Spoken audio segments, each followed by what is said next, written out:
Okay, welcome everybody back to another episode of the District 142 video podcast.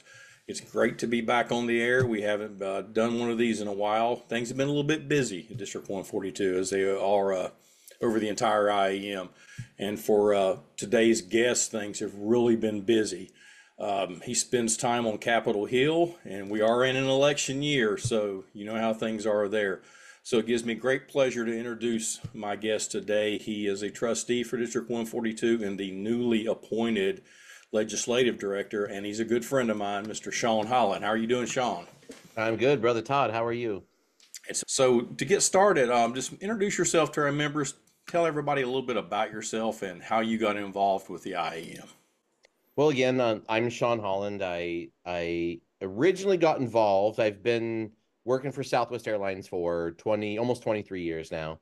I originally got involved in about 2014 when we had an agreement signed that year, and we really didn't have any representation in the station I'm from. I'm from Spokane, Washington, which is one of the Southwest mini stations, so to speak. Like my local lodge is located in SeaTac, Washington, about 300 miles from where I live. Um, and I'm local lodge 2202, by the way. Good shout out there. Yeah, that's right. It's quite the adventure there, in small stations. And what we found was after the new agreement signed, there was definitely some interpretation problems between local management and the way we were seeing things and what we're to understand. So uh, a couple people had mentioned, "Hey, Sean, why don't you give it a try?" And I'm like, I would love to. That would be a fun challenge. And I don't know that local management's doing it right. I'd love to hold them accountable. Yeah. That'd be one of my favorite things to do. And so that's where it started. And I was quickly went to Whippensinger, where we had a shop steward conference. And first time involved in the IAM was literally at the Union Training Facility in Hollywood, Maryland. There in Southern Maryland. Right. Um, it was a great experience. I learned a lot and started going to local lodge meetings monthly and started getting involved, and it just kind of took off from there. Isn't that a great way to get involved with the IEM is to go to Whippensinger? And for any of our members who are watching this, if you're not familiar with the William W. Whippensinger Center in Hollywood, Maryland, that is the IEM's Education and Tech Center, and we are the only union in North America, maybe the world. I'm not sure about that, but I know North America, the only union in North America that has a dedicated full-time education center for its members. So and it's interesting what you said. You got involved with the union because there was a need, and your coworkers saw the need, and they thought that you were a good fit, and you were someone who was well equipped to take on that challenge. And one thing I found is that a lot of our members who get really involved with the union, it's the way it starts for them. That's the way it started for me. Like a lot of members early on, I sort of, stood in the background and paid my dues and went about my business.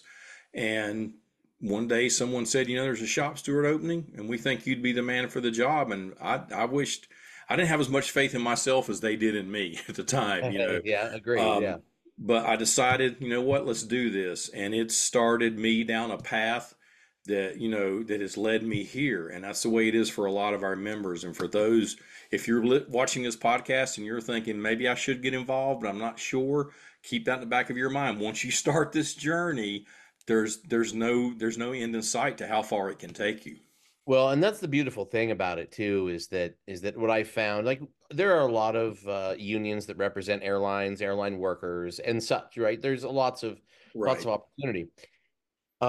In the union world, what I found, especially specific with the IAM and IAM air transport, is that if you have the desire and the time, the opportunities are endless. Yes. If you're out there and you say, "Yeah, I'll go to that meeting," and you sign up for that committee, and you say, "Yeah, I'll invest some of my time here, I'll invest some of my time there," um, the opportunities are a way to get involved because are endless with the IAM. It's there's it's one of those things because it's not the union servicing us as individuals, it's us as a collective, right? And we want to Right. be able to let as many people get involved as we can to try to get into, to try to get in that involvement because we're Right. stronger together than we are apart, which Absolutely, and that's the whole part of it. The union is not. It's not us here at headquarters in Phoenix. It's not the full-time staff members who are out, every day working the job. It is everybody. It's every single member makes the union. So when every single member contributes, the union progresses and the union succeeds. yeah. So, so as far as you started out in the local level, like pretty much everybody does. You were appointed as a trustee for District 142, and I believe that was right after the last district election process, which was in 2022 when that process was happening. Zach Coker had moved up to work with the Secretary Treasurer, and you were appointed as a trustee. What was that like, jumping from the local lodge, the local lodge work up to the district? Well, it was interesting, as a lot of people may or may not know, we were just coming out of trusteeship at the Mhm. end of 22, and we just had an election. Zach had moved up and started working for the ST, as you said, Right. for the ST's office, and they needed another trustee. So they appointed me. I had been a trustee at the local lodge level. I had been involved in that, and of course, a lot of it's the same. You can kind of plug and play in some Right. aspect, Right.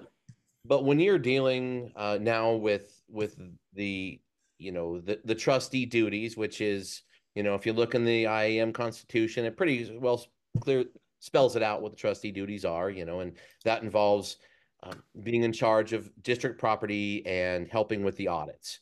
And when you're attempting to operate such a large district. So shout out to Secretary Treasurer Joel Schultz. How he always says is that we are the third largest district in the 10th largest union in the United States, right? So we uh, we have a Spells it lot all out. to do. Yeah, that's right. We have a lot that we do, and 44 local lodges now, I believe. I believe it is 44. It was 42 when I came into the district in May of 2022, and we have added two more since Yeah. then. So yeah, 44.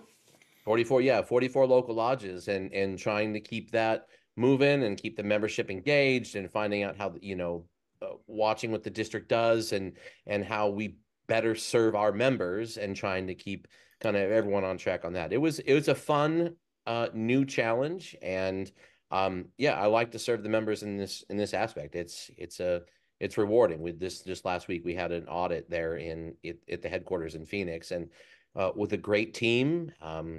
Great leadership, and we really, yeah, we did our job, and we take it seriously. Well, that's what everybody needs to understand, and the average member doesn't get to sort of look over our shoulders a lot. If they did, I think a lot of them would be amazed at a lot of the redundancies that are built into everything we do to make sure that everything is on the Yeah. straight and narrow. Speaking of the straight and narrow, let's talk about the legislative side. You're the newly appointed legislative director for District 142, which we really needed. We needed that badly. I'm not even sure how long it's been since we've had a legislative director, and with us coming into an election year at the beginning of this year, the need was greater than ever. What got you interested in and the legislative side of the union, as far as the union goes? What got you first interested in the legislative side, and how excited were you when you were asked to be the legislative director? I was very excited. I was honored that that leadership would think of me and appoint me to that position. It is an appointed position, uh, on that level, and so um, it. I was very excited. It's something that's always interested me. I remember both of my parents were public school teachers, union member public school teachers, Yeah, growing up. great. And I remember them dealing with strikes back when I was little, when I was young in Washington State here. Um, they we won't get too political at the moment, but they were very motivated about things when Ronald Reagan was elected and then Yeah, reelected. right. And That wasn't good for teachers at that moment, at least in Washington State. And I remember that being a thing. So I remember always learning to pay attention to politics and what it meant and legislation and kind of how that moved forward. So as I got involved more and more going to local lodge meetings, they had their annual committee sign up. And legislative committee was it was just I went right up to the front there. I signed that's the only committee I signed up for, which was the legislative committee. It was one of the only committees that had almost no other people sign up for. Wow. I find that, you know, politics and legislation does leave a bad taste in many people's mouths, Yes. and it can be one of those things that that makes, you know, it can be obviously divisive at times. But with that said, I signed up for that committee, and I had great leaders at that time who also did sign up for it afterwards. We had um, local lodge president Mike Mead, who I believe was a secretary treasurer for the local at the time. Uh, Local lodge president at the time, Caleb Rosa, who is now a Grand Lodge rep for transportation. And these were good mentors and teachers for me in how to go about and learning how to get on Capitol Hill, how to lobby, how to get out there. We did it on a local level and we did it on the Right. federal level. And it was a great learning experience. And they taught, they taught me very well. And I still learn a lot from them every day, talking to them, Right. talking to both Mike and Caleb um and and Dan Suafoa, rest his soul.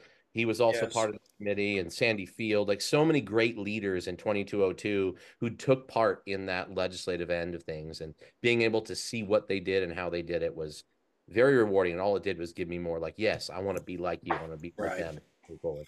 That's amazing that you had that solid of a committee of a legislative committee in that local, because let's face it, what you said just a few minutes ago about politics. Politics is one of those things. It seems like you either love or you hate. There's not really any in between. People either go in all in on politics or they just don't want to have anything to do with it. Right. And it's totally understandable both sides. And for a union member, the legislation that gets passed on Capitol Hill that can affect all working families, this is important stuff. And a lot of people don't realize the amount of work that goes on behind the scenes from not just the district, not just our locals, but the IAM Grand Lodge, the legislative division there. It's incredible the amount of work that goes on behind the scenes to protect working families. Yeah. So speaking of issues on Capitol Hill, let's talk about the issues for a little bit. So, from what are the hot button issues right now on Capitol Hill that affect or potentially impact working people in this country, especially union members? Well, it's as a district, the basic idea, right, is that or as a union, under the district level, we try to get collective bargaining that helps us, right? And that means we Right. need leverage at the table. And sometimes getting leverage at the table can be hard because laws tend to back up the people with money, which are corporations Right. and our employers, so to speak. The people who are paying the paychecks on that Right. level.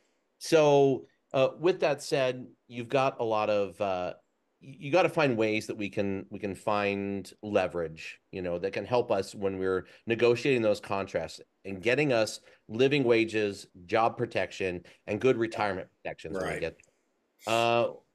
So a couple of major things. One is giving us strength. One big thing about that is the big moment we have is that we are in the midst of a very large and great campaign to organize Delta Airlines ramp stores and tower agents Yeah. across the U.S., and that's 19,000 people total. Of course, we won't go into the organizing part. We'll let Zach Coker take care of that. But the thing is that we do need federal help from that. We do need support from legislators. We do need support from senators, from Congress folks, and that means either on the local level or on the federal level. Right. I know there is a letter going out right now that we're trying to get as many people to sign on to.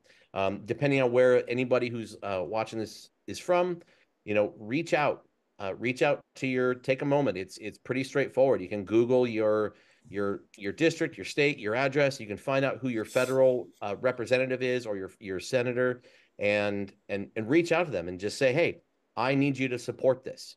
There's also an option on the IAM dot I was like goiam.org under Right. the legislative, and they have action letters that you can sign on to there. I forget what they call it. I should have done my research before I started talking to you, but um, but there are action items on there that you can sign on to send letters to representative officials. So that's one thing, is signing on to that letter. And of course, there is the PRO Act. And if anyone's not familiar with the PRO Act, it's protecting right to organize, basically giving strength back, giving a little bit more strength back toward the union end of things.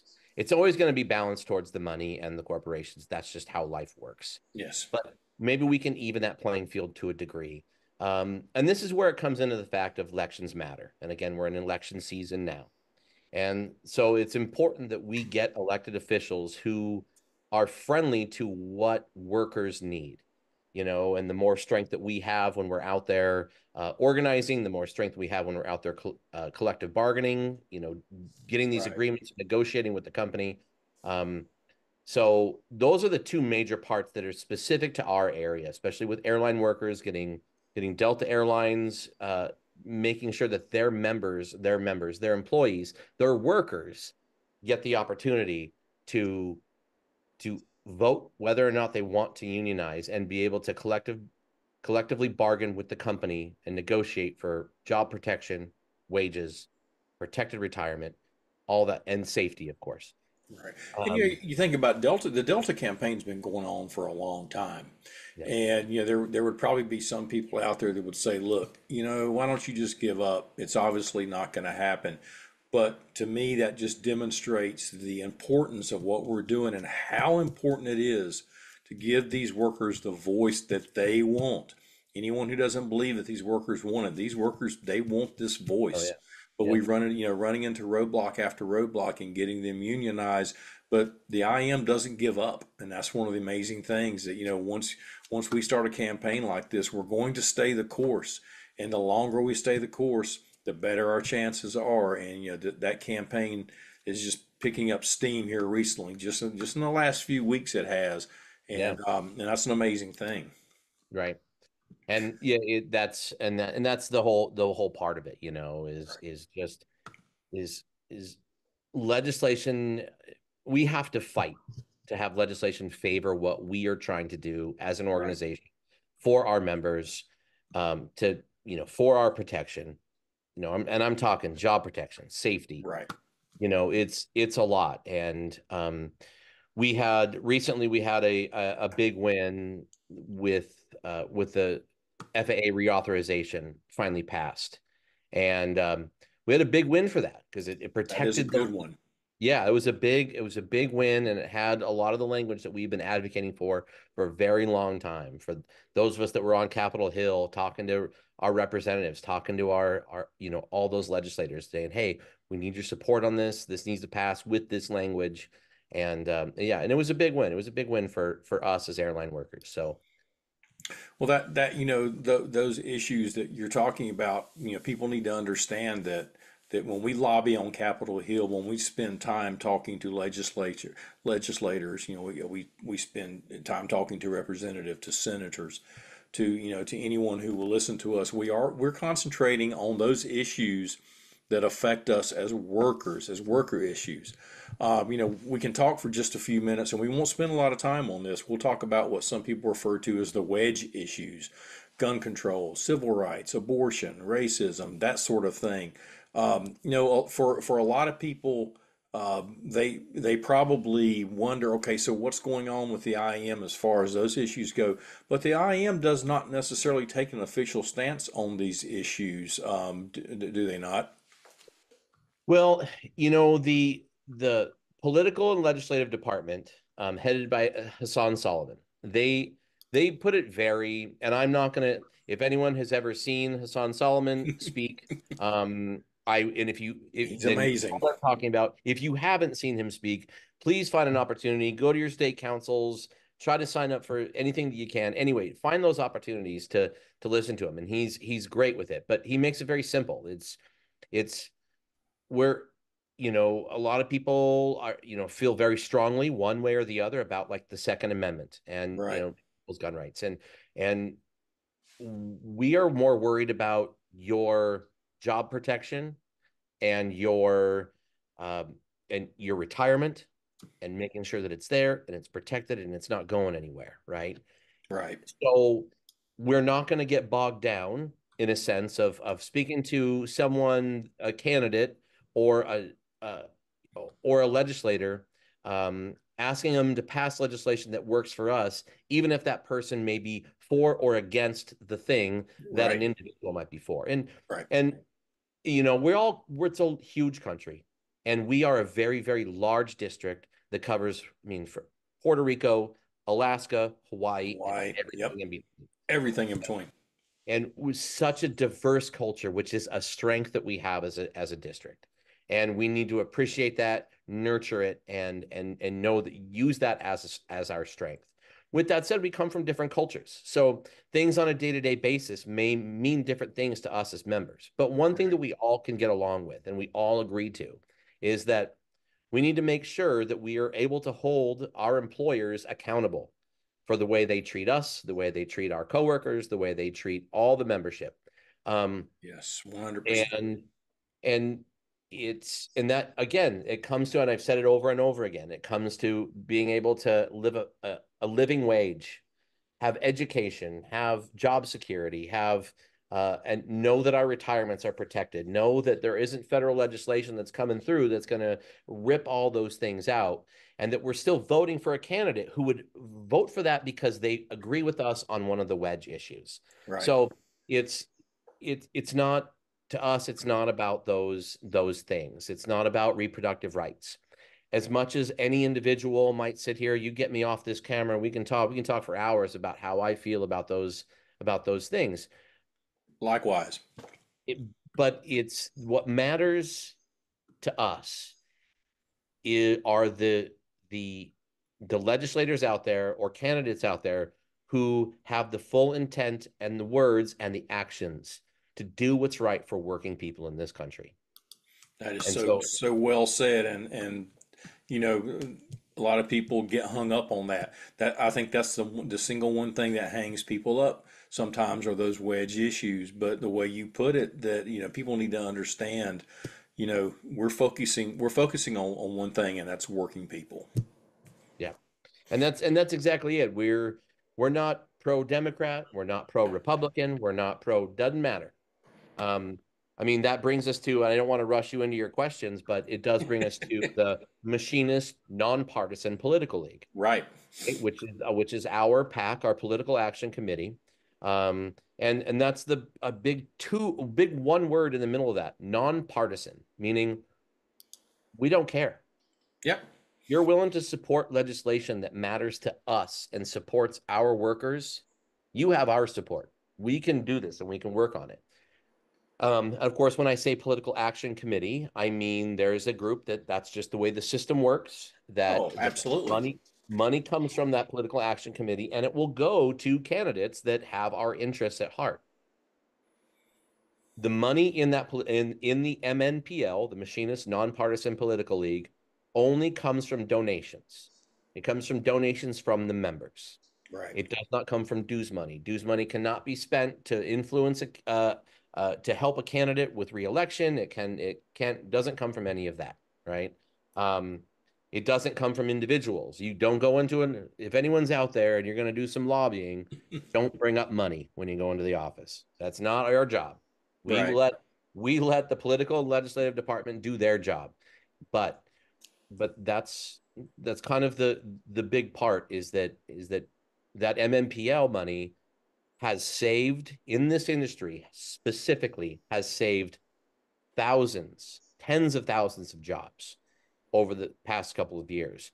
I know we Amazing. don't have a lot of time to work with, but I'll basically give you the reason why the MMPL is so important to us, especially as airline workers. In 2020, a global pandemic hit. Nobody was flying, as most people might remember. Those who are still working for the airline know how scary it was when you're putting one or two people on an airplane and you're cutting your schedule and the airlines aren't making any money, but they're still paying you the rate that they agreed upon paying you. So we needed some legislation passed that was going to help. Well, there was legislation floated on Capitol Hill and it was moving through. And part of that was we're going to give however many billions of dollars to the major airlines, the ones who agree to it, to keep them afloat and alive. That was going to move through with almost no strings attached. Yeah. Meaning, what could have happened was, and what was going to happen was, if that had passed like the way it did, or the way it was written at the time, was they would get however many billion dollars, and then they would turn around and lay everybody off Right. because they didn't need the people. They needed to lay them off. They needed to save the work. And our folks, Hassan Solomon and his team and the MNPL went in and they said, no, we have supported you. We have this thing. You need this legislation that needs to have job protection in there. So meaning if these companies take this money, and there wasn't bailout money necessarily. They were small loans, but they were there for a purpose. But if you take this money, you cannot lay anybody off, cut anyone's schedules, cut down hours. You can't do anything like that. You've got to pay everyone their normal rate to keep the airline industry afloat.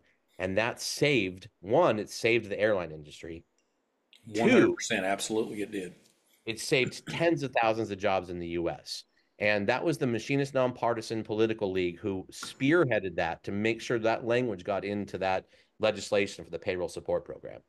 So one of the things about MNPL that appeals to me is when you talk about the money coming from MNPL, that's money that's coming from members voluntarily, Right. 100% voluntarily. People need to understand that. But what these people need to understand is that support that's going for those political candidates, that's not just coming from the president of the union sitting in an office somewhere who goes, hey, I think I'll support this candidate. It's coming from the members who are throwing their money into this, into MNPL and telling the legislators, go do your job and Right. support the candidates, support us. So it's members that are actually making these decisions. That's what's so important about MNPL.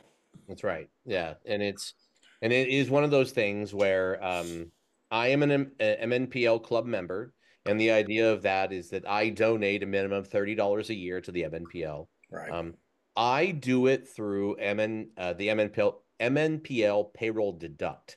Fortunately, I work for a company that has that as an option. Right. And I would just encourage everyone, if you're interested in this, and there's no downside to it, right? No, not at all. We ask the $5 a month, $2.50 per paycheck, go to the MNPL per member. There's two ways to do it. If you do want to, if those members that do want to donate, one is you will need your book number if you're doing it this way, but you can go on goiam.org and under under MNPL, there's should be a drop down in there for IAM, goiam.org, sorry, MNPL, and you go in there and there's a link for a donation. You can make a regular monthly donation or a one-time donation. Right.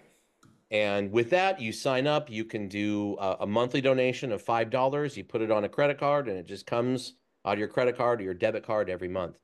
The other one is you can go to the district website. Now, it's atd142.org. 142.atd142.org. Yeah. Air Transport District 1, so atd142.org. You go on there, on that main page, you scroll about halfway down, you'll see a QR code and a link on there. And what that is a membership application.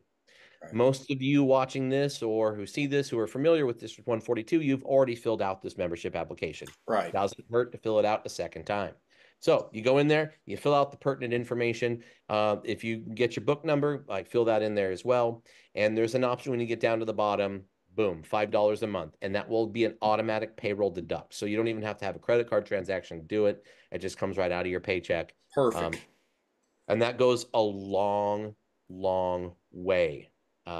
Because that, they work hard. What is the, I can't quote the numbers off the top of my head. I should have before this, but Hassan Solomon was talking about the amount of members in the air traffic control union. I think they've got maybe I'm making numbers up, so don't quote me on any of these, but it's something like Right. 50,000 members, and they donate out of their into their PAC, their political action committee. Because again, same scenario, money can't come out of dues money. Right. They donate into their PAC. They donate something like $3 million a year. And again, don't quote me on these numbers. We may have to edit this out, but they some astronomical amount. And we have close to 400,000 members in our group, and we're bringing in significantly less than that. Right. And it's not because of complacency or because people don't want to. A lot of people just don't know. Maybe they don't have the payroll deduct. They don't have the option. We've got a lot of members out there, and people go about their lives and they don't spend time listening to paying attention to politics. But that Right. legislation that does pass does matter, and it has effect on all of our lives. And Absolutely. And when this podcast wraps up in a little bit, I'm going to make sure that I put all this information on the screen. So, we usually do this with each one of these. There'll be a screen towards the end of this where we'll have all the information as far as the links and where people can find this information online, so that people can pause the video and they can write down and take notes, because this is important. And what I would love to think is that at the end of this video, that there's going to be somebody who watched this and said, you know what, it's high time that I sign up for MNPL. So we'll definitely get that information up. cool. Yeah, it'd be good. Well, I know a lot of people just don't think politics are important. Obviously, some people pay more attention than others. One of my favorite quotes from IAM Legislative Director Hassan Solomon, he says this all the time. It's amazing to hear this at a convention or a conference when there's a lot of people, because people will join in. He says, if you don't have a seat at the table, you're probably On the on the menu. menu. That's And right. to hear a whole room full of several thousand people all say you're on the menu is just Right. absolutely amazing. That ties it all together for why we as union members need to be involved in politics, why it's important to us, and why we can't just sit on the sidelines and just watch it happen. That's right. That's right. It's so, and there's all sorts of levels of involvement. And please take the time, write your local legislators, write your city council, write your federal, your federal Congress folks, Yes. your state, your senators. Write in and say what you need. Go in, make appointments in their offices, talk to them about issues that matter to you. Those are that higher level stuff, and there is nothing wrong if you like to do that. I encourage you to do it. But if you can't even if you don't want to do that, it's too much of your time. I get it. We all trying to live our lives. We're trying to feed our families. We're trying to take care of our houses. We're trying to just kind of get through things, right? Because things are Right. not always for us as workers in this country. So just throwing $5 a month into that pile goes a long way in Absolutely. helping legislation go in the direction that we need it as workers. And if you're watching this and you really want, and you're a member of District 142, and this has inspired you to get involved and to get involved with politics, I'm sure that Brother Sean would love to talk to you.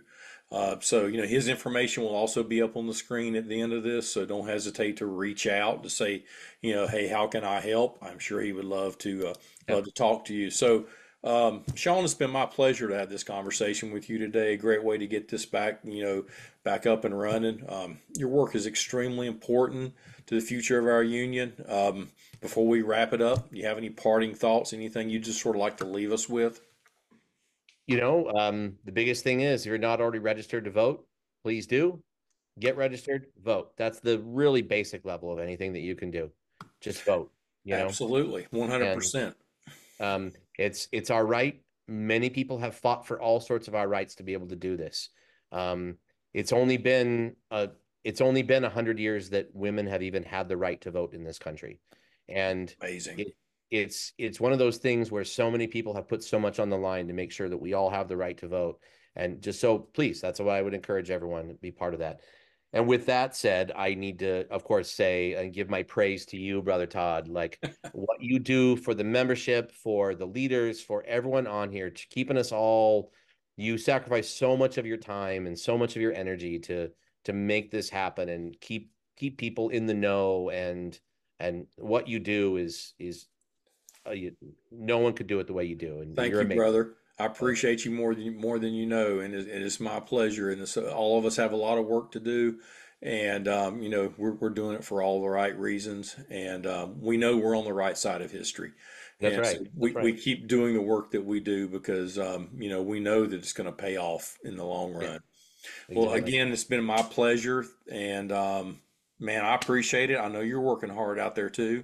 We're gonna sign off and kind of sail off into the sunset here. So, like I mentioned before, you know, hang around for a little bit as the ending screen comes up. We're gonna have Sean's contact information on there. Mine's always on there too. We're gonna have the information on where you can find the dues application that enables you to sign up for payroll deduct for MNPL, and we'll have the Grand Lodge's information up there, how you can sign up for MNPL, some other links to our legislative committee's webpage, and that sort of thing. We appreciate everybody tuning in today, and we'll see you on down the road. Thank you, brother.